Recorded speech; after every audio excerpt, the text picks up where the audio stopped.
Hello everyone, welcome back to the channel. आज यार अपने इरोडो हिट लिस्ट का क्वेश्चन नंबर 1.130 सोल्व करने वाले हैं ना।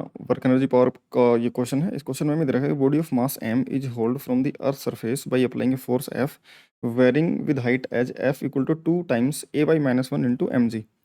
देखो, इस क्वेश्चन को मैं तुम्हें दो तरीके से बताने वाला हूँ। पहला तो फंडामेंटल मेथड है, जो कि वर्क एनर्जी थ्योरम के हिसाब से या फिर वर्क डन बाय फोर्सेस के हिसाब से हमें कैलकुलेट करना ही है।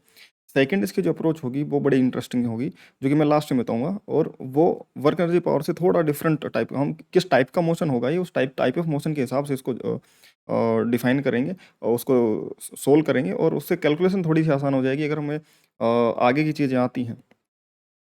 अगर मैं बताना चाहूँ तो जो टाइप ऑफ फोर्स इस पर लग रहा है, जिस टाइप का फोर्स इस पर लग रहा है, तो ये पार्टिकल का जो मोशन होगा वो एक एसएचएम टाइप का मोशन होगा।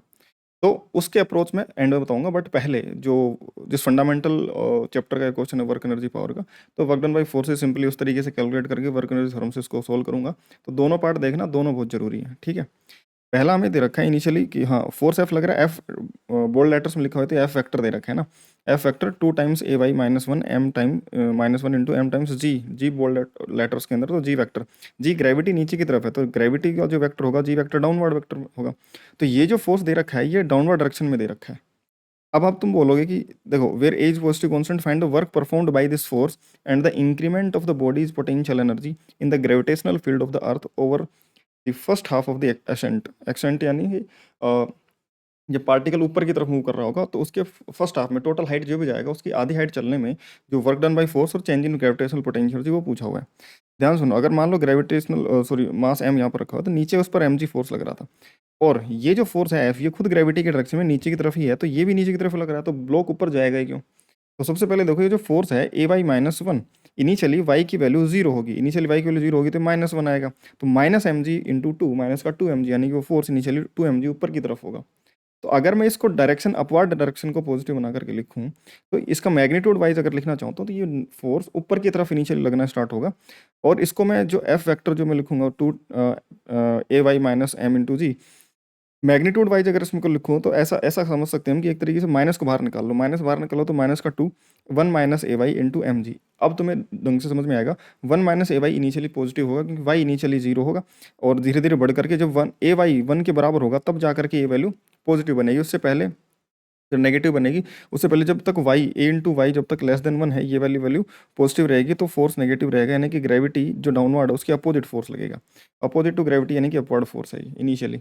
तो ऊपर की तरफ फोर्स लगना स्टार्ट होगा, और mg नीचे की तरफ है, और ये इनिशियली 2 mg फोर्स है, तो ऊपर उठेगा ब्लॉक, ऊपर की तरफ चलना स्टार्ट करेगा। लेकिन जैसे जैसे y हाइट गेन करेगा, इस फोर्स में ये y बढ़ेगा, तो एक टाइम पर ये 1 - a y जीरो हो गया, यानी कि ये एक्सटर्नल फोर्स की वैल्यू जीरो होगी।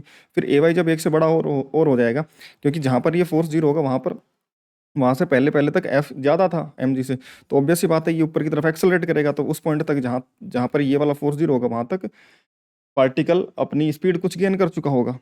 समझ में आ रही, हम जस्ट आइडिया लगा रहे हैं कि क्या हुआ होगा। तो अगर ये अकेला फोर्स लगे तो इस तरीके से होगा कि इनिशियली ऊपर की तरफ लगेगा, ठीक है।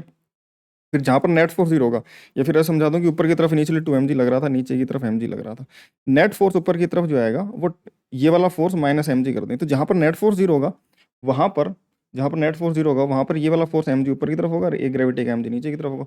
इस पॉइंट पर इक्विलिब्रियम आएगा। उसके बाद में क्योंकि यहाँ तक स्पीड गेन कर चुका हो तो पार्टिकल और भी ऊपर जाएगा, तो हमें ये देखना है कि पार्टिकल मैक्सिमम की साइड तक जाएगा, और उसमें वर्क डन बताने हैं उसकी मैक्सिमम से आधी हाइट तक के। As the body moves up, work done by force, ये जो अप्लाइड फोर्स हमें पता है कि अगर इसको मैं मैग्नीट्यूड वाइज लिखूँ तो मुझे ऊपर की तरफ फोर्स लगना पड़ेगा। इनिशियली जो देखूंगा तो ये फोर्स ऊपर की तरफ लगेगा, तो work done by force F positive होगा इनिशियली, ऐसा बोल दूं मैं, हमेशा नहीं, ठीक है, हमेशा नहीं। अगर ये लगातार ऊपर चलता ही रहे तो फिर तो फोर्स नेगेटिव हो जाएगा, तो उस समय उसका वर्क डन हो सकता है नेगेटिव आ रहा हो, लेकिन इनिशियली तो पॉजिटिव आएगा और work done by M G negative आएगा।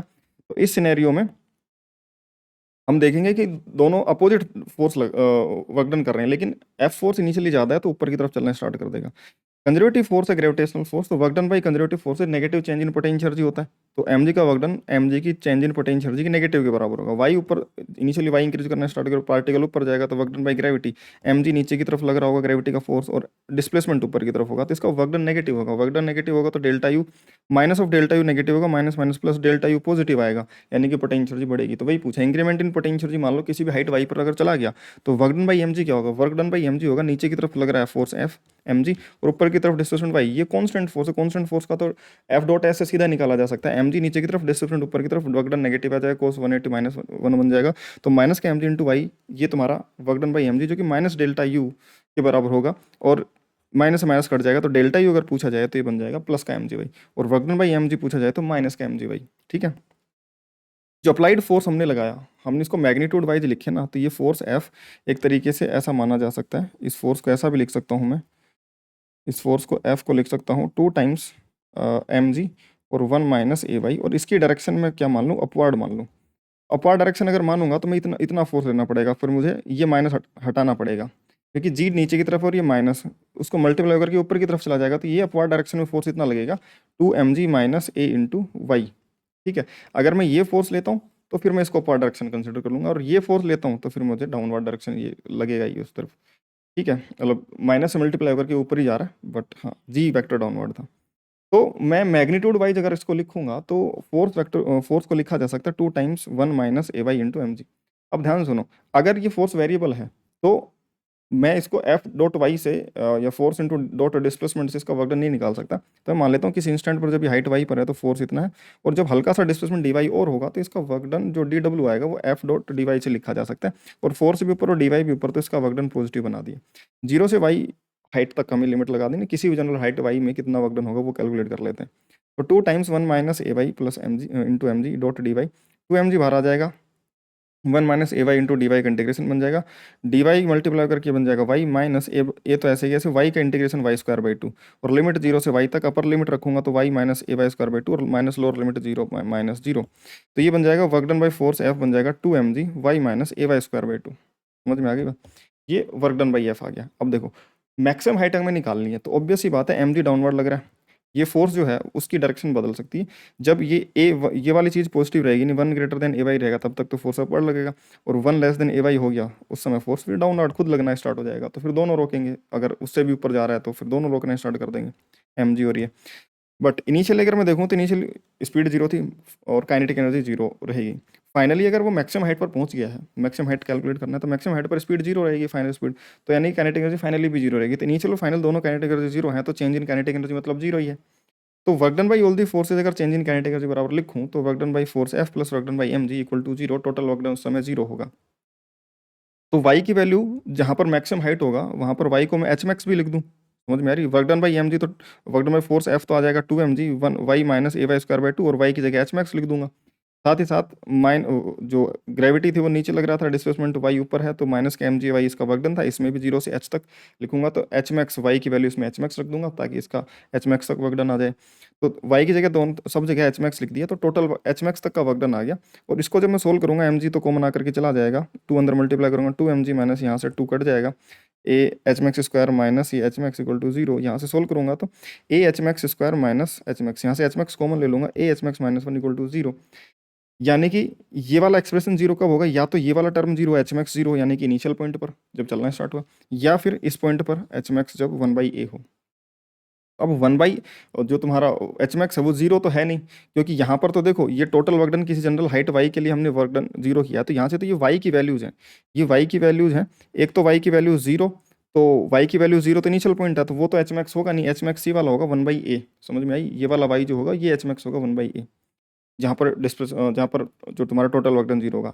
वाई इक्वल टू जीरो पर इनिशियल पॉइंट पर तो ब्लॉक चलना ही स्टार्ट नहीं हुआ था, डिस्प्लेसमेंट जीरो था, तो वर्क डन तो जीरो आएगा ही आएगा। ठीक है, तो हम एच मैक्स अगर हम कैलकुलेट कर रहे हैं तो एच मैक्स के लिए हमें ये वाला सोल्यूशन लेना पड़ेगा, ये तो इनिशियल पॉइंट का है। ठीक है, अच्छा at half of the maximum height के आधे पे पूछा हुआ, एच मैक्स का आधा यानी कि इसका आधा 1/2a पर, डेल्टा यू हमने देखा एम जी इंटू वाई के बराबर है, पार्टिकल वाई हाइट ऊपर गया तो उसकी gravitational potential G M G y से राइज कर जाएगी, वाई की वैल्यू 1/2a, तो डेल्टा यू बन जाएगा एम जी बाई 2a, और वर्क डन बाई एफ जो था वो two M G y minus A Y square by 2 है, और वाई की जगह 1/2a रख देंगे, यहाँ पर भी a/2 है और वाई स्क्वायर यानी कि 1/2a का स्क्वायर, तो 1/4a स्क्वायर, तो एक ए से ए स्क्वायर कटेगा तो नीचे a बचेगा, और 4 इंटू 2 8 बन जाएगा, तो 1/8a, 1/2a माइनस 1/8, इसको 4/8a लिख सकता हूँ, 4 माइनस 1 3, 3/8a, और 2 से 8 कट जाएगा नीचे का तो ये 4 बन जाएगा, तो 3 mg/4 ये work done by force F बन जाएगा। आई होप कि तुम्हें सोल्यूशन समझ में आ गया हो। ये दो चीज़ें पूछी हुई थी हमसे, डेल्टा यू और एफ का वर्क डन मैक्सिमम हाइट के आधे हाइट तक, ठीक है, जो कि mg/2a और 3mg/4 होगा। मैंने तुम्हें इनिशियली बताया था क्वेश्चन स्टार्ट करते समय, मैं तुम्हें दूसरा मेथड बताऊंगा कि टाइप ऑफ मोशन कैसा है। पार्टिकल एसएचएम करेगा तो एसएचएम से कैसे इसको सोल्व कर सकते हैं। तो ध्यान से देखो, किसी भी हाइट h पर इनिशियली ये इसका स्पीड जीरो था, स्पीड जीरो था, तो यहाँ से हाइट वाई पर गया क्योंकि अपवर्ड फोर्स ज़्यादा था इनिशियली, तो ऊपर की तरफ उठना उठना स्टार्ट हुआ। तो जब भी जनरल हाइट वाई पर होगा तो एफ नेट जो बनेगा, एफ नेट हम लिख सकते हैं ऊपर की तरफ फोर्स एफ, नीचे की तरफ एम जी, तो एफ माइनस एम जी लिख सकते हैं। एफ को 2 mg 1 minus A y with magnitude, ऊपर की डायरेक्शन को पॉजिटिव मानेंगे तो यही बन रहा था। तो 2 mg 1 माइनस ए वाई और फिर नीचे की तरफ एम जी है तो माइनस एम जी। इसको सोल्व करा हमने, थोड़ा सा एक्सपेंड किया, तो एफ नेट को एम जी माइनस 2 mg ए वाई, एम जी को ले लेंगे तो 1 माइनस 2 ए वाई। इस एक्सप्रेशन को देखो, माइनस का 2 mg इंटू एम जी ए प्लस में एम जी, तो यहाँ से देखो एफ नेट जो है तुम्हारा वो माइनस का के वाई प्लस सी जैसा आ रहा है। वाई तुम्हारा इनिशियल पोजीशन से डिस्प्लेसमेंट है, समझ में आ गई क्या। ये किसी भी जनरल हाइट वाई पर वाई इक्वल टू 0 से लेकर किसी भी हाइट वाई का एफ नेट है। अब देखो ये जो फोर्स नेट है वो माइनस का के इंटू वाई की पावर 1 पर डिपेंडेंट है। ऐसे फोर्सेज हमें क्या देते हैं, एसएचएम टाइप का मोशन देते हैं। साथ ही साथ ये सी जो होता है, ये सी हमें डिफाइन करता है मीन पोजीशन कहाँ पर होगी, इक्विलिब्रियम पोजीशन कहाँ होगा। इक्विलिब्रियम पोजीशन के लिए अगर मैं देखूँ, ये पार्टिकल हमें पता चल गया यहाँ से कि ये पार्टिकल एसएचएम करेगा, सीधी सी बात है। और इसका जो के इक्विवेलेंट हो गया फोर्स कांस्टेंट वो 2 mg हो गया, और ये सी हमें डिफाइन करेगा इक्विलिब्रियम पोजीशन कहाँ पर है। जहाँ पर एफ नेट जीरो होगा, इसको जीरो करेंगे तो वहाँ से वाई की वैल्यू वो वैल्यू आएगी जहाँ पर इक्विलिब्रियम होगा। तो इक्विलिब्रियम, एक तो फोर्स कांस्टेंट आ गया के इक्विलिब्रियम, तो टाइम पीरियड निकाला जा सकता है, time period 2 pi root m upon में के इक्विवेलेंट। समझ में आ गई क्या बात। तो इससे ये भी निकाला जा सकता है कि वो मैक्सिमम हाइट पर पहुंचेगा कितने टाइम पर। और काइनेमेटिक्स अगर तुम लगाओगे तो उसमें वो पहले तो तुम्हारे पास एक्सेलरेशन है जो हाइट वाई आएगा, क्योंकि force as function of y है। तो ए को वी डी वी अपॉन में डी वाई करके v as a function of y लिखोगे, फिर वी को d y by d t रख करके और y as a function of t निकालोगे, फिर जा करके तुम्हारा टाइम आएगा। लेकिन इस अप्रोच से तुम्हें साफ साफ दिख रहा है कि जो टाइम पीरियड होगा वो 2 पाई रूट m अपॉन में के इक्विवेलेंट होगा। और नीचे इनिशियली रेस्ट से स्टार्ट हुआ, रेस्ट कहाँ पर होती है एसएचएम में, एक्सट्रीम पोजीशन पर। तो लोअर एक्सट्रीम से मैक्सिमम हाइट पर फिर से स्पीड जीरो, वो अपर एक्सट्रीम हो जाएगा। तो एक एक्सट्रीम से दूसरे एक्सट्रीम पर जाने में जो टाइम लगता है वो तो t/2 लगता है। तो टाइम पीरियड आ गया तो t/2 से उसका आंसर आ जाएगा बहुत जल्दी। समझ में आ रही बात। हाँ, हम ये भी निकाल सकते हैं मैक्सिमम कितनी हाइट तक जाएगा, एम्पलीट्यूड पर निकाल सकते हैं ना भाई, कि जो नेट फोर्स होगा वहाँ पर जीरो, जहाँ पर जीरो होगा वो इक्विलिब्रियम पोजीशन होगा। इस नेट फोर्स को जीरो किया तो वही आएगा 1/2a। 1/2a इस पोजीशन से यहाँ से 1/2a पर इक्विलिब्रियम होगा। तो ये पोजीशन क्या थी, ये तो y इक्वल टू जीरो जो थी वो तुम्हारा एक्सट्रीम पोजीशन था, यानी कि ये एम्पलीट्यूड था। ये जीरो से लोअर एम्पलीट्यूड था ना भाई, स्पीड जीरो थी, स्पीड जीरो कहाँ पर होती है, एम्पलीट्यूड पर होती है। और इक्विलिब्रियम अगर y/2a पर है तो यहाँ से नीचे y/2a पर क्या है, एक्सट्रीम है, तो ये एम्पलीट्यूड हो जाएगा। यानी कि ये जो हमें दे रखा है ये एम्पलीट्यूड दे रखा है। अब एम्पलीट्यूड क्या होगा, मीन पोजीशन से जितना नीचे एम्पलीट्यूड उतना ही ऊपर अपर एम्पलीट्यूड होगा। तो जितना नीचे y/2a से नीचे आया था और y/2a ऊपर तक जाएगा, तो जो मैक्सिमम हाइट ये कवर करेगा वो y/a करेगा। और ये जो इक्विलिब्रियम पोजीशन होगा y/2a वही मैक्सिमम हाइट का आधा हाइट होगा। तो एच मैक्स अगर हम निकालूँ तो इसका डबल हो जाएगा 1/a। समझ में आ गई बात। अब इसके बाद में चीज़ें कैलकुलेट कर सकते हैं हम। Work done by all the force, change in kinetic energy से भी निकाल सकते हैं। Speed as a function of distance निकाल सकते हैं हम, क्योंकि हमें एसएचएम का रिलेशन पता है। अब एसएचएम लगा करके इस क्वेश्चन को और अच्छे तरीके से सोल्व किया जा सकता है, जिसमें हमें टाइम वगैरह की कैलकुलेशन वगैरह ज़्यादा अच्छे से सोल्व हो पाएंगी। ठीक है, आई होप कि तुम्हें ये मेथड समझ में आया होगा और अच्छा भी लगा होगा। तो अगर तुम्हें पसंद आया तो वीडियो को लाइक कर देना और अपना अच्छा जो भी अच्छा पार्ट लगा हो वो कमेंट कर देना। कोई भी डाउट हो तो भी कमेंट सेक्शन में पूछ सकते हो। ठीक है, बाकी मिलते हैं अपन ऐसे ही नेक्स्ट वीडियो में। बाय।